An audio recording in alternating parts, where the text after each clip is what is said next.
திமுக காங்கிரஸ் இடையே நடைபெறும் பேச்சுவார்த்தை நல்லபடியாக முடியும், சுமூகமாக முடியும் என்று நம்புகிறேன். 3 மணி நேரமாக பேச்சுவார்த்தை நடக்கிறது என்று சொன்னால்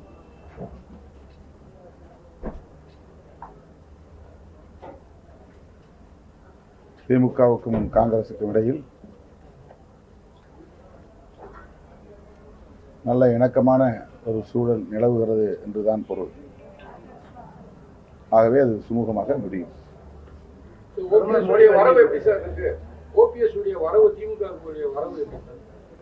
ரெண்டு நாளா அதுதான் சொல்லிட்டு இருக்கிறேன்.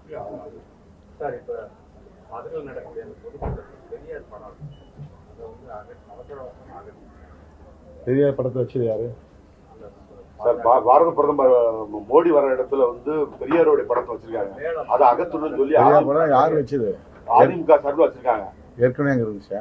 இல்ல, இப்போ வரவேற்பு கூட்டத்துக்கு அந்த முன்னாடி ஓப்புல இருந்த படத்தை அகத்துல வச்சிருக்காங்க.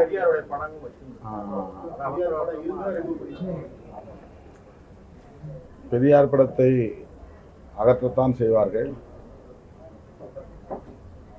அண்ணா படம், ஜெயலலிதா அம்மையார் படம் போன்றவற்றையும் அவர்கள்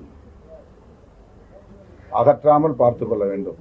அதுதான் மாண்புமிகு முன்னாள் முதலமைச்சர் எடப்பாடி பழனிசாமி அவர்களுக்கு நாம் விடுக்கிற வேண்டுகோள்.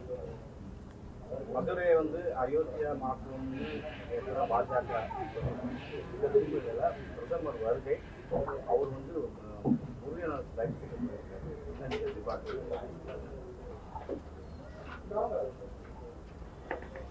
மதுரை தமிழ்நாட்டில் இருக்கிறது, உத்தரப்பிரதேசத்தில் இல்லை, வட இந்தியாவில் இல்லை. ஆகவே சங் பரிவார்களின் கனவு தமிழ்நாட்டில் பலிக்காது. திருப்பரங்குன்றமாகத்தான் இருக்குமே தவிர ஒரு காலத்திலும் அது அயோத்தியாக மாற தமிழக மக்கள் இடம் கொடுக்க மாட்டார்கள்.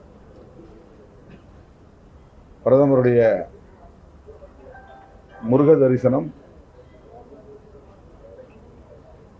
அவருக்கு நல்வழி காட்டுவதாக அமைய வேண்டும். குறிப்பாக தமிழ்நாட்டில் மதவாத அரசியலுக்கு இடமில்லை, சமூக நல்லிணக்கத்திற்குத்தான் இடம் உண்டு. அதுதான் முருகனுடைய வாழ்க்கையும் அவருடைய வரலாறும் நமக்கு உணர்த்துகிற பாடம். வள்ளி தெய்வானை ஆகிய இருவரையும் தனது வாழ்க்கை துணைவியாக ஏற்றுக்கொண்டவர் திருமுருகன். அதுவே தமிழகத்தில் நெடுங்காலமாக சமூக நல்லிணக்கம் நிலவுகிறது என்பதற்கு ஒரு சான்று. எனவே திருப்பரங்குன்றத்தில் பிரதமர் அவர்கள் திருமுருகனை தரிசிக்கிற சூழலில் இந்த வாழ்வியல் உண்மையை அவருக்கு முருகன் உணர்த்துவார் என்று நம்புகிறேன். ஒவ்வொரு தேர்தலும் விடுதலை சிறுத்தைகள் கட்சியோட தேர்தல் அறிக்கை தனித்துவம். இந்த முறை தேர்தல் அறிக்கை தயாரிக்க ஆரம்பிச்சு எம்மாதிரியான அறிவிப்புகள் எதிர்பார்க்கலாம் சார்? தேர்தல் அறிக்கையில தேர்தல் அறிக்கையை தயாரிப்பதற்கான குழு விரைவில் அறிவிக்கப்படும்.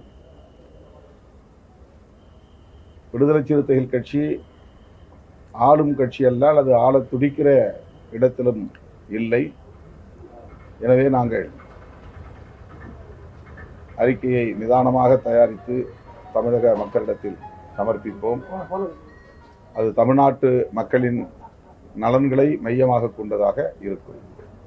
கூடுதல் தொகுதிகள் மற்றும் தனிச்சின்னம் இந்த முறை போட்டியிட வாய்ப்பு அதிக எங்களுக்கு தேர்தல் ஆணையம் பானை சின்னத்தை ஏற்கனவே ஒதுக்கி இருக்கிறது. நாங்கள் அங்கீகாரம் பெற்ற ஒரு மாநில கட்சி என்கிற நிலையில் தேர்தல் ஆணையம் எங்களுக்கு பானை சின்னத்தை அதிகாரபூர்வமாக ஒதுக்கி இருக்கிற காரணத்தினால் இப்போது சின்னம் குறித்த எந்த சிக்கலும் எங்களுக்கு இல்லை. இந்த தேர்தலை பொறுத்தவரையில் நாங்கள் சொந்த சின்னத்தில் தான் போட்டியிட இருக்கிறோம். தொகுதிகள் எத்தனை என்பது பேச்சுவார்த்தைக்கு பிறகு உங்களுக்கு அறிவிக்கப்படும். பாமக தலைவர் ராமதாஸ் இன்னைக்கு ஈவினிங் முடிவு அறிவிக்கிறேன்னு சொல்லியிருக்காரு. ஒருவேளை அவர் திமுக கூட்டணிக்கு வந்தா விசிக வெளியேற வாய்ப்பு இன்னைக்கு மாலை அறிவிக்க போறாருல்ல, அது வரலும் பெருமையா இருக்கும்.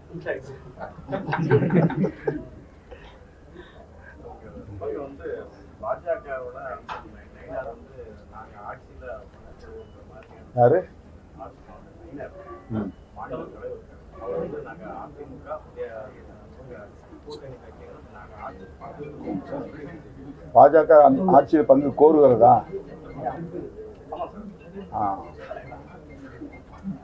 எடப்பாடி அதற்கு இடம் கொடுக்க மாட்டார் என்றுதான் எல்லோரும் நினைக்கிறோம். பாஜக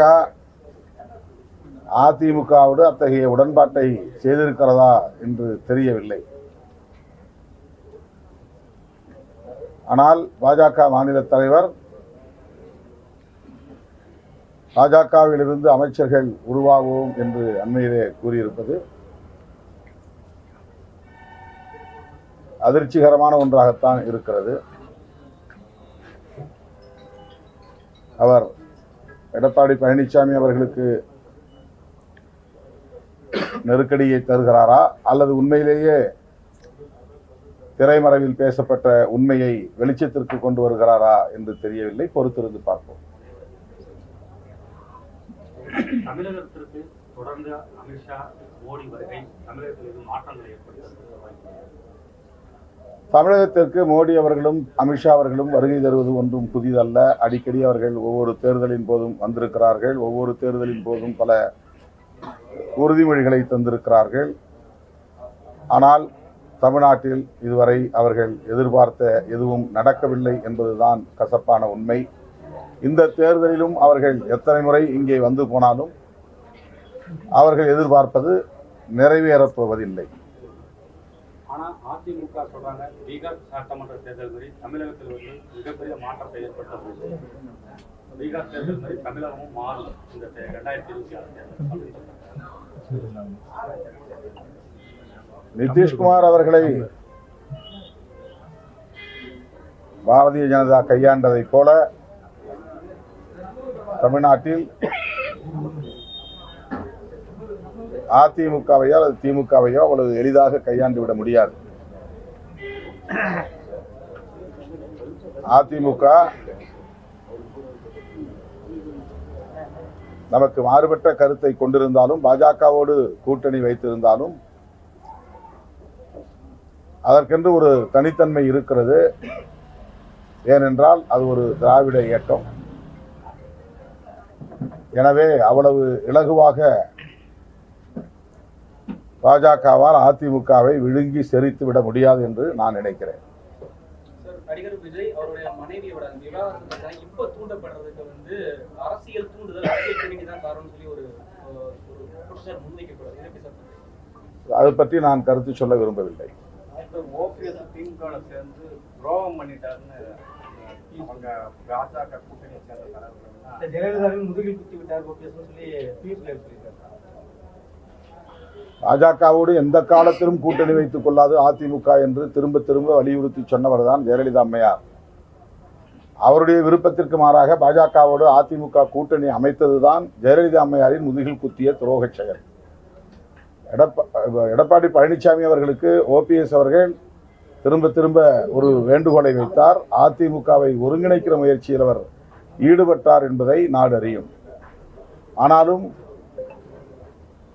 ஓபிஎஸ் அவர்களை அதிமுக ஒரு கட்சியாகவோ இணைத்துக் கொள்ளவில்லை, அல்லது அதிமுகவில் ஒரு உறுப்பினராக கூட அவரை இணைத்துக் கொள்ள தயாராக இல்லை என்கிற நிலையில்தான் அவர் இந்த முடிவை எடுக்க நேர்ந்தது. மக்கள் இதை வெளிப்படையாக பார்த்து கொண்டுதான் இருக்கிறார்கள். அவர் செய்த நல்ல செயல் அதிமுகவை பகைத்து கொண்டோம் என்கிற அடிப்படையில் அவர் பாஜகவில் போய் கரைந்து விடவில்லை. மாறாக இன்னொரு திராவிட இயக்கமான திமுகவில் இணைந்திருக்கிறார். அது திமுகவுக்கு வலு சேர்க்கும் என்பதை விட திமுக தலைமையிலான மத சார்பற்ற முற்போக்கு கூட்டணிக்கும் வலு சேர்க்கக்கூடிய ஒன்றாகத்தான் நான் பார்க்கிறேன். அந்த வகையில் நான் அவருடைய நிலைப்பாட்டை, துணிச்சலான இந்த முடிவை வரவேற்று பாராட்டுகிறேன்.